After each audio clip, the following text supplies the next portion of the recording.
दोस्तों, आप सभी का मेरे YouTube चैनल पर स्वागत है। तो हम समान ज्ञान से रिलेटेड प्रश्न लेकर आए हैं जो आपके एग्ज़ाम पर में काफ़ी इम्पोर्टेंट रहेगा। पीटी लेवल के एग्ज़ाम जो पड़ता है यूपीएससी के द्वारा सिविल सर्विसेज में, तो ये सारे एग्ज़ाम में और एसएससी में बहुत ही फ़ायदेमंद रहेगा इस तरह के प्रश्न। तो चलिए देखते हैं, हम आज का प्रश्न देखते हैं।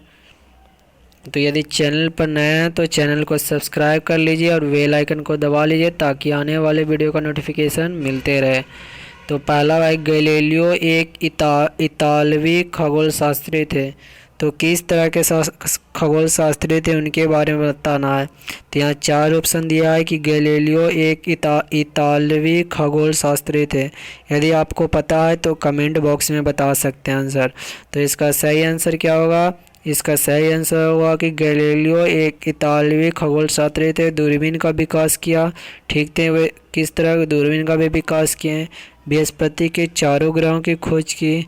पता चले कि पेंडुलम की गति एक नियमित समय माप पैदा करती है। यानी सारे ऊपर के ऑप्शन सभी सही है, गैलीलियो के अनुरूप ही हैं। अगला प्रश्न की तरफ हम चलते हैं। अगला जो हमारा प्रश्न है, हाईवेज कॉपर एक्ट क्या है? हाईवे कॉर्पर्स एक्ट के बारे में बताना है। ऊपर चार ऑप्शन दिया है, उसमें से जो भी आंसर आपको सही लगता है उसको कमेंट बॉक्स में डालिए। तो इसका जो सही आंसर है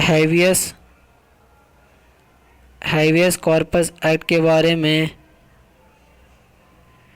बताया गया कि हाईवेज कॉर्पस एक्ट है बताया है कि किसी को भी उसके खिलाफ आरोप बताते हुए बिना रीट या वारंट कैद नहीं किया जा सकता है।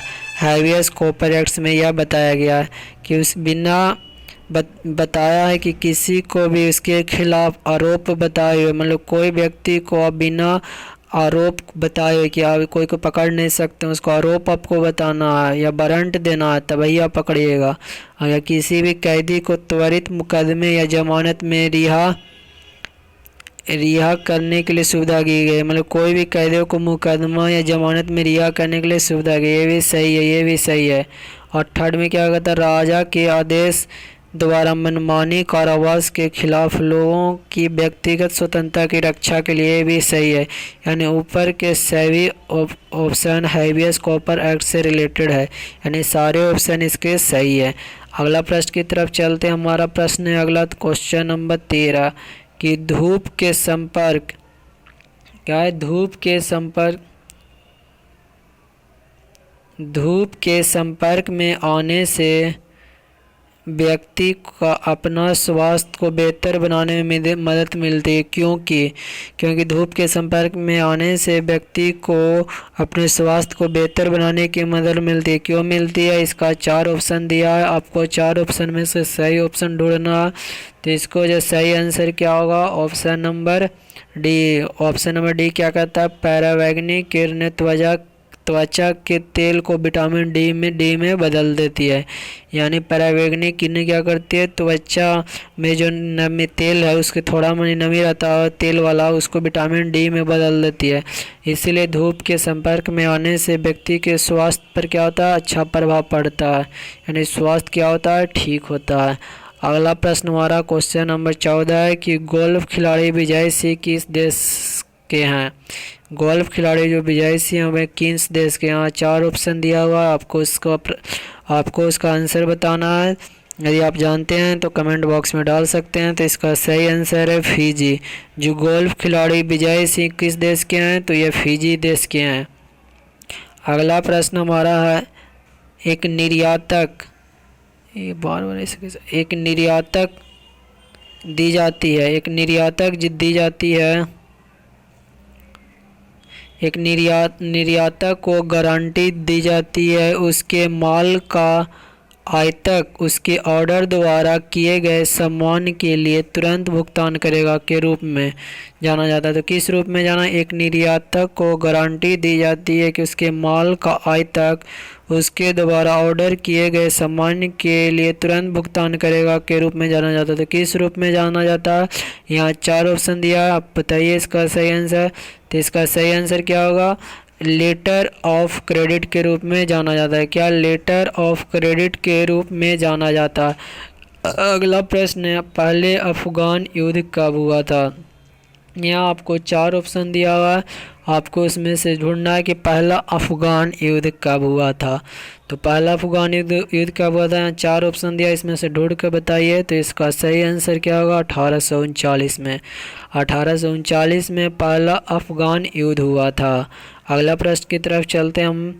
अगला प्रश्न हमारा है कि खाड़ी सहयोग परिषद का गठन मूल रूप से किया गया था। तो किस लिए कि कब किया गया था, तो खाड़ी सहयोग परिषद का गठन मूल रूप से कब किया गया था, तो यह किया गया था Bahrain, Kuwait, Oman, Qatar, Saudi Arabia, संयुक्त राज्य अमीरात की तरफ से किया गया था। इसमें खाड़ी सहयोग जे 1981 में बनाई गई थी, जिसमें क्या था कि 630 मिलियन एकड़ 630 मिलियन एकड़ लगभग कितना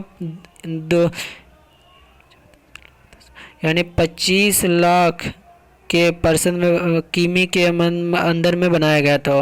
तो इसमें जो देश कौन कौन है, बहरीन है, कुवैत है, ओमान है, कतर है, सऊदी अरब है, संयुक्त अरब अमीरात है। यानी खाड़ी सहयोग परिषद का गठन में इन देशों की भूमिका अहम थी। तो खाड़ी सहयोग परिषद के देशों के बीच जो एक समझौता हुआ था, इसके बारे में थोड़ा जानते हैं। इसका समझौता हुआ था 11 नवंबर 1981 को। कहाँ हुआ था, अबू धाबी में हस्ताक्षर हुए थे। कहाँ होते हैं, अबू धाबी में हस्ताक्षर हुए थे। और जो इन देशों के अफसर जो क्या बोलते हैं, GCC राज्य के रूप में जाना जाता है। क्या इन देश जो बहरीन, कुवैत, इन देशों के अक्सर को क्या है, GCC के रूप में जाना जाता है। GCC के रूप में जाना जाता है। तो ये था उससे रिलेटेड फैक्ट जो काफ़ी इम्पोर्टेंट पड़ेगा आपके एग्ज़ाम के पर्पज़ से। आपको यदि अच्छा लगता है वीडियो तो चैनल को सब्सक्राइब कर लीजिए और लोगों को शेयर करिए। जो चैनल सब्सक्राइब करने का लाल बटन दिखाई दे रहा है लाल रंग को, उसको दबा लीजिएगा। अगला प्रथम चीन युद्ध के बीच लड़ा गया था। प्रथम चीन युद्ध किसके बीच में लड़ा गया था, तो इसका सही आंसर आपको बताना है। 4 ऑप्शन दिया हो, उसमें से सही ऑप्शन ढूंढ कर बताइए। तो इसका सही आंसर होगा चीन और ब्रिटेन के बीच में। प्रथम जो चीन युद्ध का उसके बीच में लड़ा गया था, चीन और ब्रिटेन के बीच में। ये जो चीन ब्रिटेन के बीच में प्रथम युद्ध लड़ा गया था, जो काफ़ी अहम युद्ध था। अगला प्रश्न की तरफ चलते हैं। अगला हमारा प्रश्न डंपिंग है। डंपिंग के बारे में बताना है। ऊपर प्रश्न है, नीचे 4 ऑप्शन दिया है, आपको 4 ऑप्शन में से सही ऑप्शन ढूंढना है। तो डंपिंग के बारे में बताना है, डंपिंग है क्या। तो डंपिंग देखिए, पहला ऑप्शन क्या बोल रहा है, डंपिंग है क्या, घरेलू बाजार मूल्य पर उत्पादन लागत से कम कीमत पर विदेशी घरेलू बाजार मूल्य पर उत्पाद लागत से कम कीमत पर विदेशी में माल की बिक्री करना। कम कीमत पर विदेशियों में माल की बिक्री करना, ये सही है। वह प्रक्रिया जिसके द्वारा किसी निर्माण उत्पादन की आपूर्ति घरेलू बाजार में कम रहती है तो उसे बेहतर कीमत प्रदान करती है, ये भी सही है। गैट के नियमों द्वारा निषिद्ध, यानी सारे ऑप्शन डंपिंग के समक्ष है, उसके अनुरूप ही है, यानी सारे ऑप्शन इसका सही है। अगला जो हमारा प्रश्न है, क्वेश्चन नंबर 20 में बोलता है कि ओलंपिक और बेस टूर्नामेंट के लिए बास्केटबॉल कोर्ट के आयाम कितने हैं। तो इसके बारे में आपको बताना है। यहाँ ऑप्शन दिया है, 4 ऑप्शन दिया है।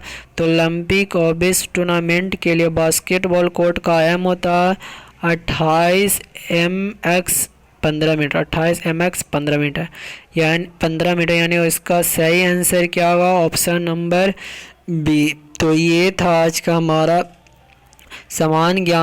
मूल समान ज्ञान से रिलेटेड प्रश्न। वीडियो अच्छा लगा तो चैनल को सब्सक्राइब कर लीजिए, बेल आइकन को दबा लीजिए, वहाँ लाल का रंग दिखाई दे रहा होगा, उसको दबा लें ताकि वीडियो जब भी अपलोड करें तो आपको सबसे पहले नोटिफिकेशन मिले।